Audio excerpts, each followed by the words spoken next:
quel est l'intérêt pour un établissement scolaire de faire ça? Moi, l'objectif était on va dire, d'améliorer l'image de l'établissement, de faire en sorte de communiquer plus facilement avec les parents d'élèves, de faire en sorte que les élèves aussi puissent, eux, facilement appréhender l'entrée dans l'établissement, puisque c'est un très gros établissement.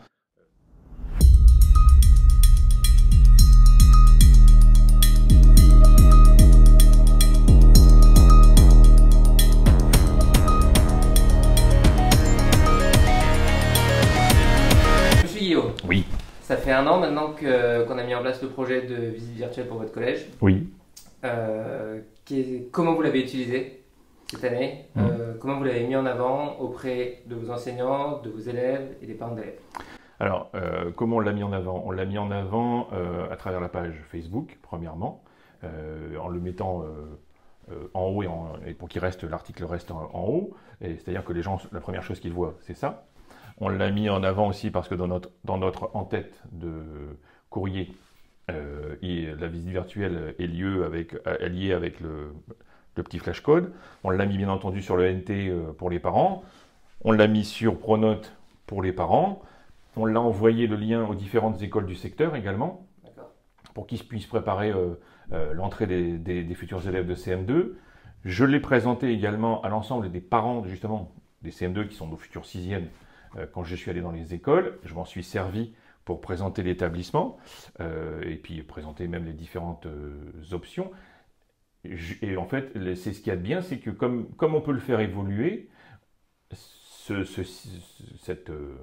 comment dire, cette visite virtuelle, et ce qu'il y a de bien, c'est que comme elle peut évoluer, moi, ça peut me permettre de présenter les différentes options de l'établissement. Et donc, en fait, quand je l'ai présenté aux parents de CM2, je me suis dit, tiens, là, ce serait peut-être bien d'y intégrer ci ou d'y intégrer ça, puisque moi, j'ai un support.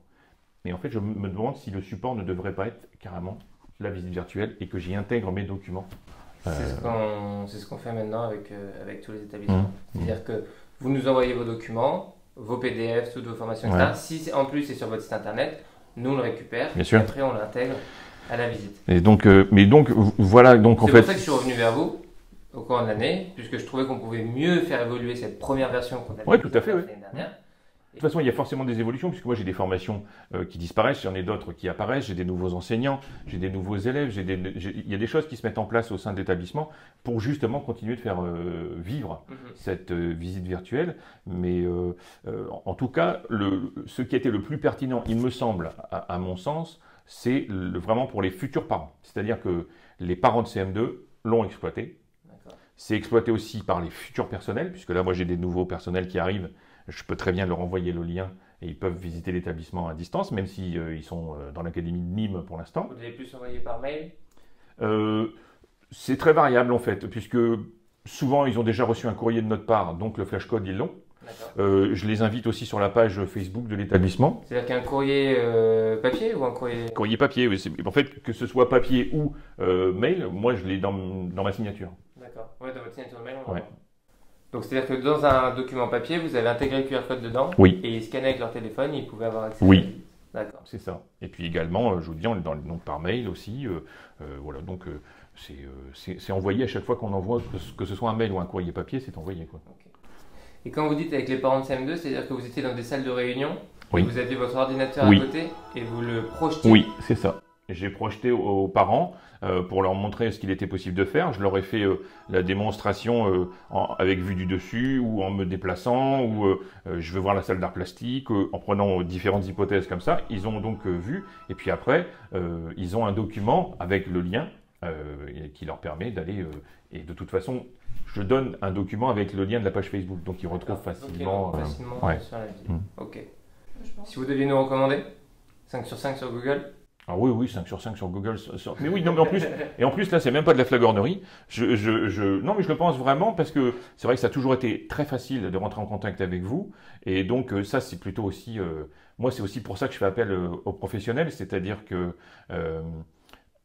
effectivement, il y a un coût pour la prestation, mais pour le coup, chez moi, j'ai besoin d'un suivi, et j'ai besoin aussi d'un interlocuteur. Et à chaque fois, ça a été le cas. C'est même plutôt moi qui ai traîné la patte d'ailleurs des fois pour vous répondre. Mais le fait est que non, ça, parce que pour moi, ça fait partie de la prestation.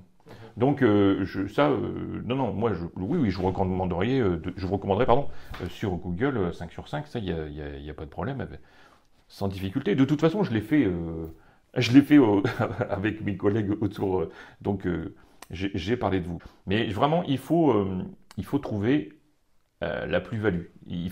Quel est l'intérêt pour un établissement scolaire de faire ça? Moi, l'objectif était on va dire, d'améliorer l'image de l'établissement, de faire en sorte de communiquer plus facilement avec les parents d'élèves, de faire en sorte que les élèves aussi puissent, eux, facilement appréhender l'entrée dans l'établissement, puisque c'est un très gros établissement, et donc on a quelques élèves qui viennent de petites écoles, ça peut donc être une forte appréhension. C'est bien plus souvent une forte appréhension pour les parents que pour les élèves. Mais néanmoins, le retour que j'ai, c'est celui-là. C'est que ça a permis de dédramatiser l'entrée en sixième. Donc c'est un élément supplémentaire pour dédramatiser cette entrée en sixième. Il y en a d'autres, mais le fait est que... Mais voilà, c'est ça. Les parents et les élèves. Oui, les parents et les élèves, et surtout les parents. Et vous m'avez dit aussi pour vos futurs enseignants. Tout à fait. Les personnels. Moi, j'ai des personnels qui sont nommés dans l'établissement. Ils n'ont même pas besoin de me solliciter. Ils cherchent des renseignements. Alors, quand ils recherchent des renseignements, ils cherchent un site web, mais ils ne tombent pas forcément sur le site web, mais ils tombent sur la page Facebook. Et donc, forcément, le premier article de la page Facebook, c'est celui-là. Et donc, ils cliquent dessus pour visualiser. On se dit à l'année prochaine dans votre futur lycée. Peut-être, pourquoi pas, je ne sais pas, nous verrons. Mais ça pourrait être intéressant aussi, parce que c'est un bahut aussi qui est quand même assez... Alors, il n'est pas très grand, mais il est biscornu. Et en fait, il y a du LP et du LGT. Il y a vraiment les deux, il y a quand même... Il y a des gros ateliers. Ouais. Il y a des gros ateliers, et donc ça peut être intéressant. On a un atelier, je ne sais plus comment ça s'appelle, système numérique et tout ça, tous ces trucs-là, je suis sûr que ça les intéresserait. Bon, eh bien merci beaucoup. Je vous en prie. À bientôt. Ouais, merci, à bientôt. Au revoir.